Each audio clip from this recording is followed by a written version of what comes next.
today I'm kind of like not in the mood today, so I just want to show you guys how I made this baby shower cake. And usually when I'm not in the mood, I try like to make the easiest cakes possible, and how I do that is like I print edible prints and then just stick onto the buttercream. It's easy and it's fast and it gets the job done. But today I'm going to show you how I made this cake and how I made the pattern on it. And I made the pattern with a food brush, and I'm going to show you how to do that. So thank you guys for always watching my videos, and thank you for tuning into this one again today. Yeah, so as you guys can see, I already baked my cake and stocked it and crumb coated it in buttercream, and then I kept it in the freezer for about 30 minutes to 1 hour. And then I brought it out when the crumb coat was already firm, and then I'm covering it in a blue buttercream. It's going to be a baby shower cake for boys, so that's why it's in blue, obviously. Okay, so what you want to do is like I did in all of my previous videos, what you do is make sure like every perimeter of your cake is covered in buttercream. That way when you smooth it, you won't see bumps and ridges and potholes, or you get what I mean. Okay, so now we're going to make sure every part is covered. Like you want there to be excess buttercream.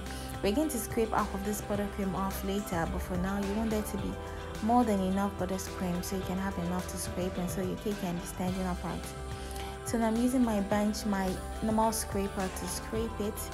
And the reason why I use the scraper is because my bench scraper is not so tall, so it scrapes from the bottom to the top, yes, and it helps me know my cake is like perfectly upright, because that's what you want. You don't want a slanty cake, or you don't want a cake that is kind of bent. So now I'm trying to scrape the sides of the cake so that I can be sure like it is smooth before I use my food brush to form the pattern.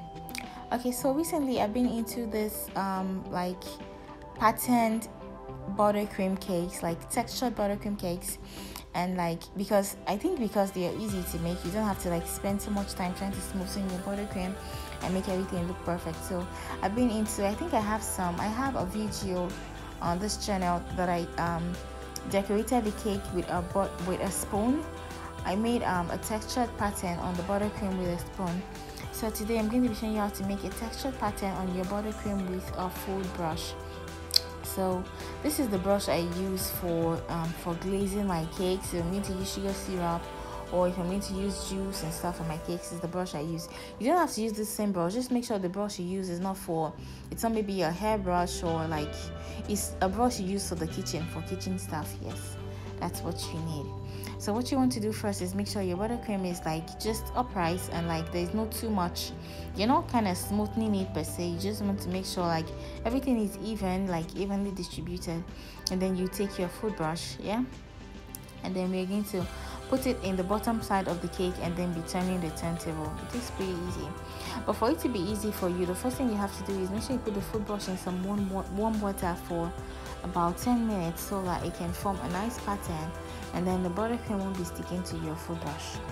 Okay, so guys, the reason why it's so easy to do right now is because I already like kept it in the freezer for a while. So when you keep your cake in the freezer after a crumb coat, it makes the new coat you're going to put on top easy to do, and it makes it smoother and easier for you. So that's the reason. I know it takes longer, but if you do that, like you're going to see a difference in your cakes, in your buttercream cakes. Yeah, it's literally going to be the game changer for you.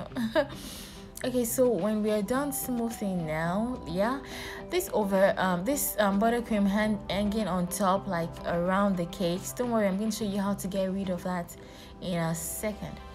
So now we're going to take our already warm food brush. I tell you to put it in warm water, yes. So we're going to take the food brush, and then we're going to dab it clean. We'll make sure there's no water on it, and then we're going to take it around the cake while turning the turntable. What you want to do is you want it to form a pattern. You want it to form like a rough uniform pattern around the cake. I don't know. I know you can see this right now. If you look very closely, you can see the pattern is forming around the cake. So what I'm going to do after this, I'm going to go around it again. Since I've got into the top, I went from the bottom to the top. You don't want to be going like, you don't want to lift off your food brush, otherwise you're going to see the print on top of the cake is not going to be uniform. I don't know if I'm making any sense, or my English makes sense. But anywho's, yeah, that's what you want to do. You want to use the food brush to form a pattern all around it. And then as soon as you are done, then you can use your spatula to clean off the buttercream on top of your cake.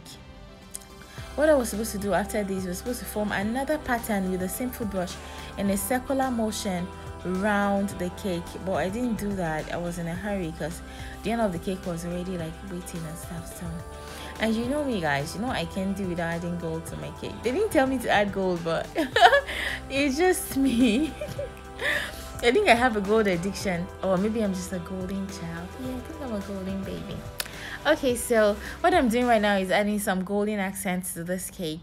So now, like I told you initially, like when I'm tired, or like I have a cake and like they want a lot of patterns, like a lot of details enabled, like they don't want to pay that much money, or maybe like I just want something that will be straight to the point and will get the job done without me spending hours in cake decorating. That's when I print edible prints. Yeah, when you buy, the difference between sugar paper and wafer paper is that when you print on sugar paper, it is more paper like, so it is neater, it is cleaner, the details are more